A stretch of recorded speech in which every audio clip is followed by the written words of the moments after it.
peut-on interpréter un texte biblique sans tenir compte du contexte qu'il a produit? Peut-on être sûr d'avoir transmis fidèlement le vrai message du texte, même si toutefois on ignorait l'intention de l'auteur du texte? Bonjour chers frères et sœurs en Christ, que la paix de notre Seigneur Jésus-Christ soit avec vous, où que vous soyez en ce jour. Je suis le frère Jérôme, bienvenue sur Le Contexte, notre chaîne YouTube d'études bibliques. Alors, l'une des grandes raisons derrière ces erreurs d'interprétation biblique qui donnent naissance donc à des messages erronés, malheureusement, que nous voyons trop souvent sur les réseaux sociaux, même dans nos églises locales. Alors, une de ces grandes raisons est la négligence de cet élément essentiel exégétique ou herméneutique qu'on appelle le contexte.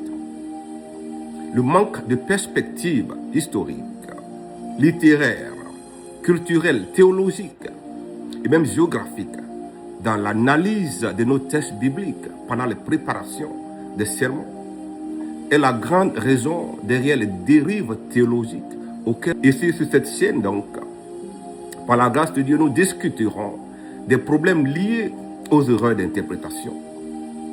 Comment cela affecte notre théologie et par ricochet l'évangile de Jésus-Christ et la foi des chrétiens. Nous parlerons aussi des solutions, les outils qui sont disponibles à l'Église afin que les saints aient une meilleure exploitation des Écritures pour leur développement dans la foi. Pourquoi cela est-il nécessaire? Alors, tout simplement, parce que quand on ignore le contexte, on n'enseigne plus le texte. Quand on ignore le contexte, Jésus-Christ, le message, n'est plus enseigné. Nous avons donc un autre évangile que nous aurons fabriqué de toutes pièces, de nous-mêmes. Le message de l'évangile est tout simplement changé.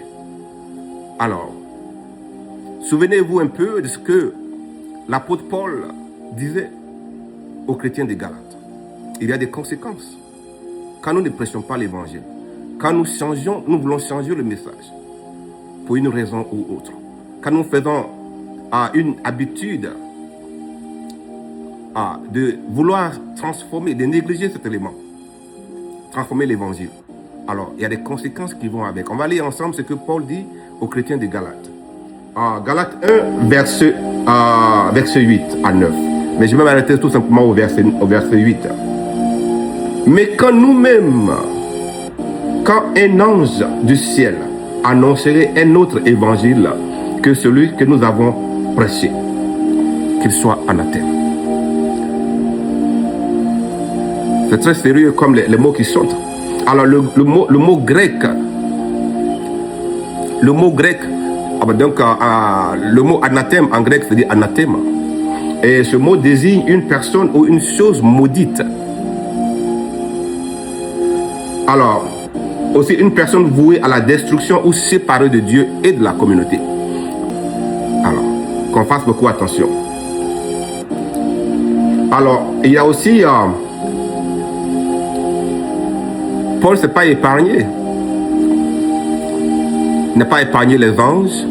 Il n'a pas épargné les apôtres, y compris lui-même. Et nous voyons cela même dans sa lettre, première lettre à l'église de Corinthe. Voilà ce qu'il dit.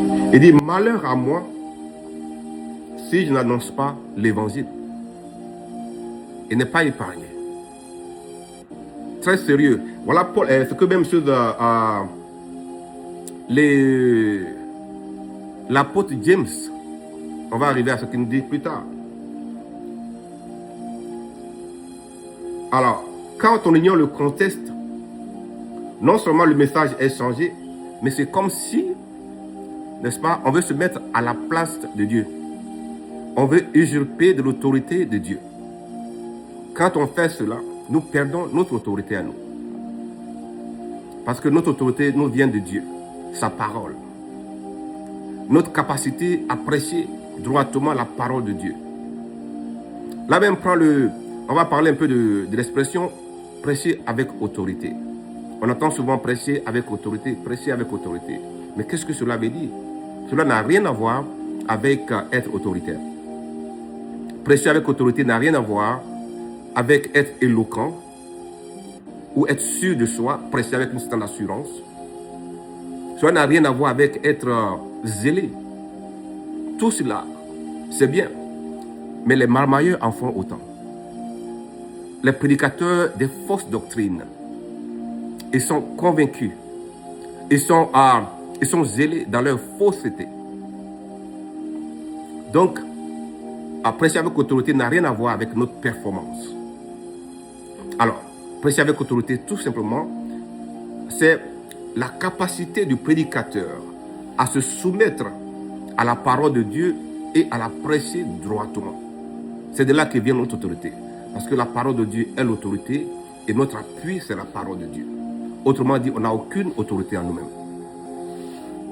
Nous n'avons aucune autorité en nous-mêmes. Parce qu'on ne prêche pas notre sagesse en nous-mêmes.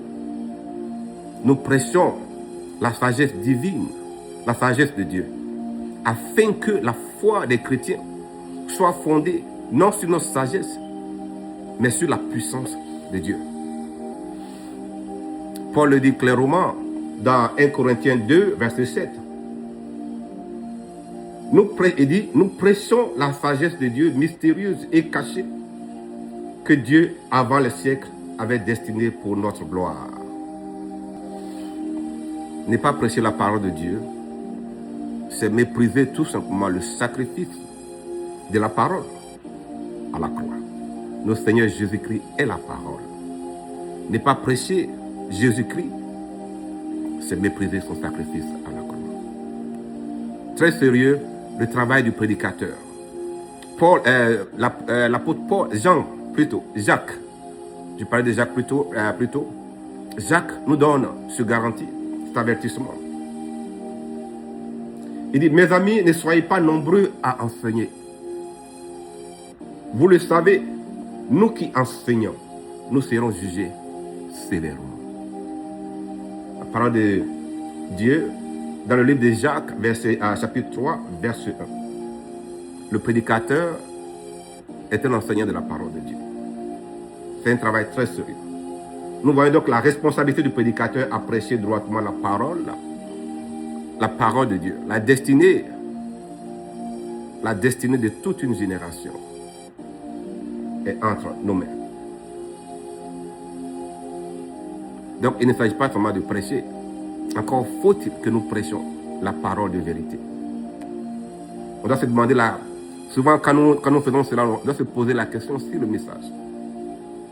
Quel genre de chrétiens nous voulons former? Parce que si le chrétien est mal nourri,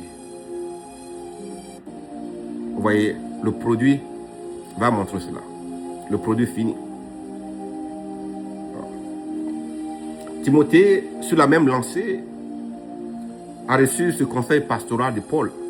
Paul qui lui dit, efforce-toi de te présenter devant Dieu comme un homme éprouvé, un ouvrier qui n'a point à rougir, qui dispense droitement la parole de la vérité.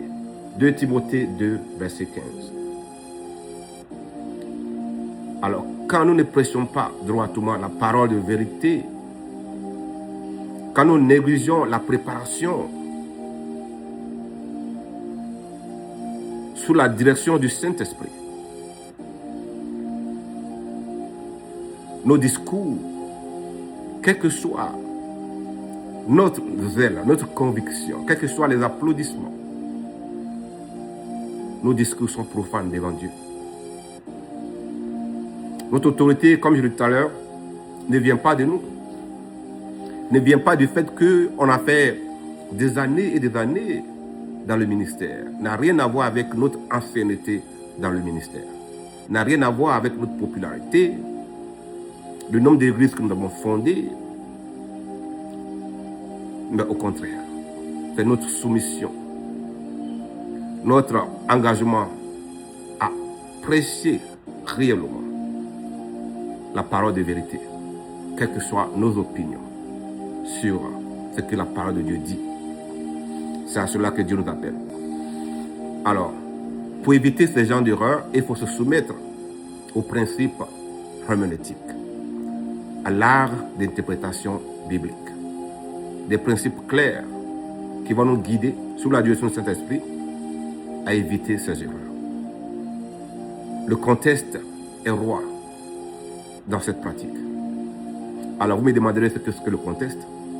C'est simple.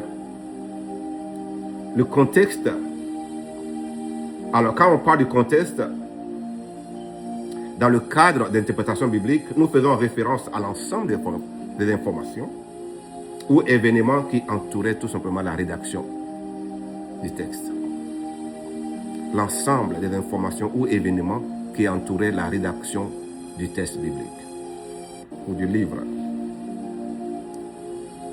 Et donc, les théologiens ont classé, n'est-ce pas, le contexte en 3 grandes catégories. Nous avons le contexte historique. Alors, premièrement, le contexte historique. Ici, on parle de l'atmosphère ou des événements politiques, sociaux, culturels ou même géographiques, par exemple, qui ont influencé l'auteur. On n'a pas ignoré que, bien vrai, que la Bible, en tant que collection d'œuvres, de documents religieux, la Bible nous parle, elle est faite pour nous aujourd'hui, mais les livres qu'elle contient ont été écrits à un moment révolu de l'histoire de l'humanité, et ces livres, nous n'étions pas les premiers récipients, nous n'étions pas dans l'esprit des auteurs de ces livres. Il y avait des destinataires, des gens à qui ils adressaient ces mots. Nous devons donc comprendre les contextes. Ces gens ont leur culture, ils avaient leur foi, leur façon de vivre, leur manière de vivre. Et donc, nous devons essayer de comprendre les circonstances qui ont entouré, qui ont influencé plutôt l'auteur quand il écrivait à ce moment précis. Donc, nous avons le contexte historique. En plus du contexte historique, nous avons aussi le contexte littéraire. Donc, un peuple peut être identifié ou reconnu à travers sa littérature. La littérature hébreuse, par exemple, est différente de la littérature grecque, gréco-romaine, et ainsi de suite. Donc, parce que la littérature est l'expression écrite des valeurs auxquelles le peuple aspire. Leur façon de vivre, leur culture, c'est l'expression écrite. Donc elle est différente selon les régions. Donc de Genèse à Apocalypse, nous avons dans la Bible donc plusieurs genres littéraires.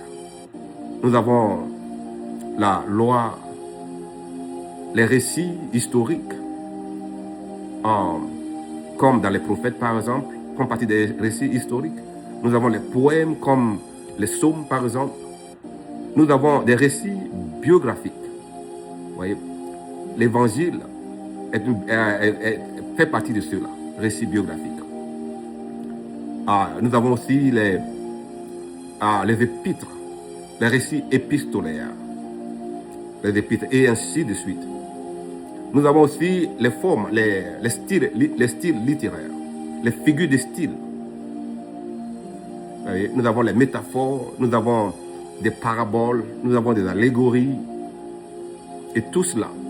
Il faut que le prédicateur soit à même, soit instruit sur ces nuances-là, qu'il soit équilibré dans ce domaine. Nous avons aussi, en troisième position, le contexte théologique. Alors, il faut que le message que nous portons au peuple soit conforme à la théologie même du livre d'où est sorti le texte. Vous voyez, on ne peut pas présenter un message qui n'a rien à voir avec la théologie générale du livre.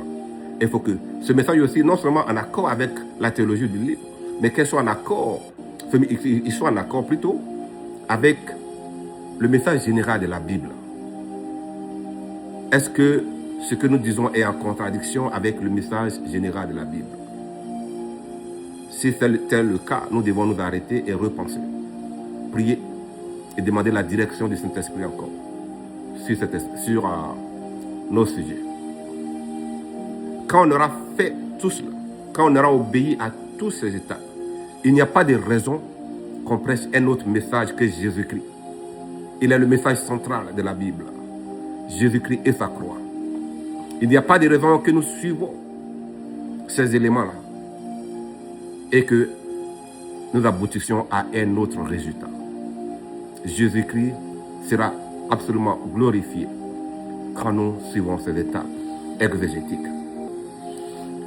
Alors, chers frères et sœurs dans le Seigneur, notre objectif sur cette plateforme, c'est d'encourager les uns et les autres à prendre du temps et à rechercher la face de Dieu dans la préparation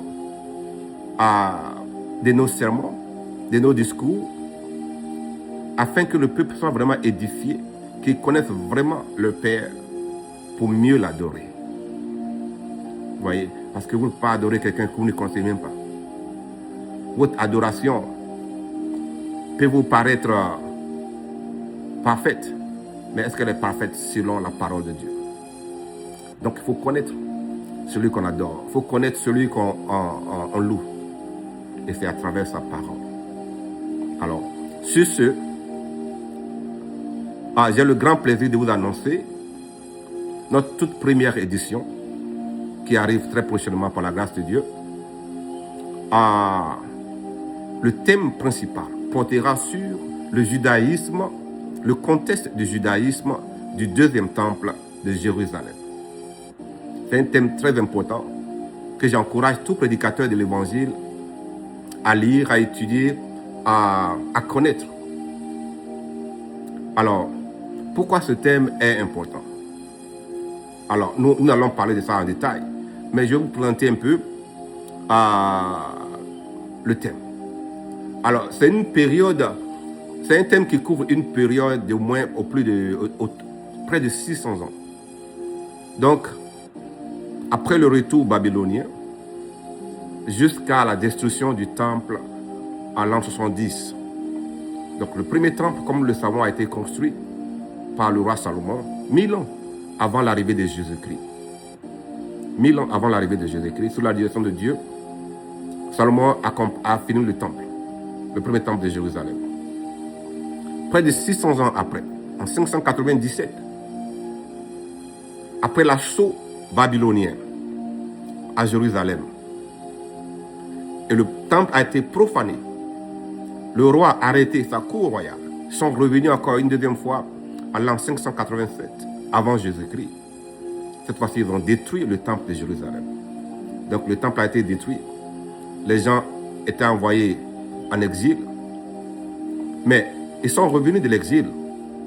Et donc, en 538, ils sont revenus de l'exil. Quelques années plus tard, en 516, ils ont reconstruit le temple de Jérusalem. On l'appelle le deuxième temple de Jérusalem parce que maintenant, le premier était sous Salomon. Ce temple a été reconstruit sous la direction du gouverneur Zorobabel et du grand prêtre Josué. Voilà. En particulier en 516. Donc nous parlerons à partir de ce moment-là. Parce que le judaïsme a pris un autre tournant. Le judaïsme avant l'exil n'est plus le même avec le judaïsme après l'exil. Il y a eu une modification. Nous allons comprendre pourquoi cela. Tu vois, pour vous donner un peu l'idée déjà, une des grandes différences est marquée donc, dans le nouveau judaïsme par ce qu'on appelle le judaïsme rabbinique. Donc la présence des rabbins. Et ce que nous voyons souvent dans l'évangile. Alors donc on verra tout cela, comment ils sont arrivés à ce point. Vous voyez, c'est une période où le peuple de Juda était confronté à une lutte féroce, non seulement pour leur survie en tant que nation, en tant que peuple juif, mais aussi ils étaient en lutte pour la survie de leur religion. Vous voyez, ils ont subi plusieurs dominations dans cette période. Domination étrangère. Chacune venait avec leur tradition, leur manière de faire les choses. Il y en a d'autres même qui voulaient éradiquer carrément, non seulement leur culture, mais aussi leur religion. On verra tout cela. Et donc, ils devaient lutter pour survivre et protéger leur religion, le judaïsme. On n'a pas oublié que notre Seigneur Jésus-Christ est né dans cette période. On parle de l'an 4, entre l'an 4 et l'an 6, avant, donc entre l'an 4 et l'an 6, il est né. Et nous parlerons de cela aussi. Nous parlerons de l'association du christianisme avec le judaïsme, parce que nous savons que le christianisme est né de là. On parle même de mouvements religieux au sein du judaïsme. Il y avait 4 grandes tendances dans le judaïsme. Nous verrons toutes ces tendances qu'on appelle les sectes. On parle des pharisiens, on parle des sadducéens, on parle des zélotes, des esséniens. Nous parlerons de tous ces groupes-là, leurs croyances individuelles. Comment est-ce qu'ils sont différents? Elles sont différentes les unes des autres. Mais le christianisme n'était pas encore développé, était considéré à l'intérieur du judaïsme comme la 5e secte. Mais on le considérait comme un mouvement religieux. Avant de se détacher plus tard et de s'envoler de ses propres ailes. Nous parlerons de cela. Nous parlerons de comment cette période a influencé les idées et les textes du Nouveau Testament. Y compris les grandes figures, les grandes têtes du christianisme, comme l'apôtre Paul, la théologie paulinienne. Comment, n'est-ce pas, cette période a influencé la théologie paulinienne. Nous parlerons de comment aussi cette période a fondé le contexte théologique pour l'enseignement et la vie de Jésus-Christ. C'est une période très riche. Connaître cette période en profondeur nous permet de parcourir avec aise et avec une connaissance approfondie des narratifs du Nouveau Testament pour mieux l'interpréter, pour mieux l'enseigner. Vous voyez. Donc, nous parlerons de tout cela. Cette période n'est pas aussi... Il y a encore d'autres choses qu'on verra avec l'avenir.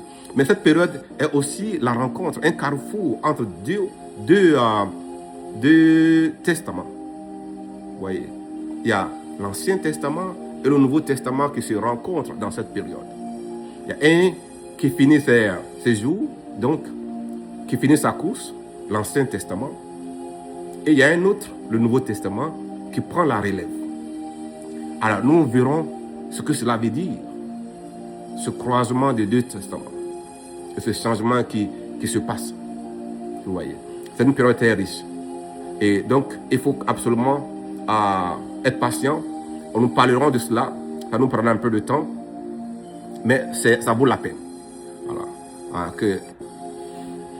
Alors, vous devez savoir que les narratifs de notre Bible ne sont pas fictifs. Vous voyez, ce n'est pas des histoires fictives. Ce que nous voyons dans le Nouveau Testament ont réellement eu lieu. Et qu'il n'y a pas le Nouveau Testament seulement qui raconte ces faits. Ces faits aussi sont engravés, sont enregistrés dans des livres d'histoire. Païens, pas forcément chrétiens. Et que la connaissance de ces éléments-là va donc faire grandir notre foi, va nous enrichir et nous permettre de bien connaître la parole de vérité. Que la grâce de Dieu soit avec vous.